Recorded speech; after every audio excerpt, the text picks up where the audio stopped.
এখানে স্নেক থাকে রিমান, এই যে এটা হচ্ছে লোটাস প্ল্যান্ট তলায় স্নেক থাকে।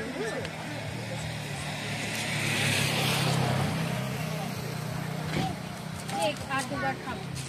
হ্যাঁ যে কামে দেয় এটা খেয়ে নাও, ওই যে পাপা আসছে, না হলে আবার পাপা খাওয়া যাবে।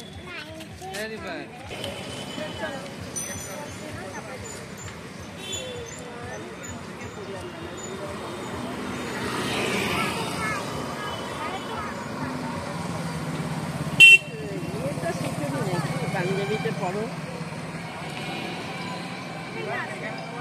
গোপাল ছিল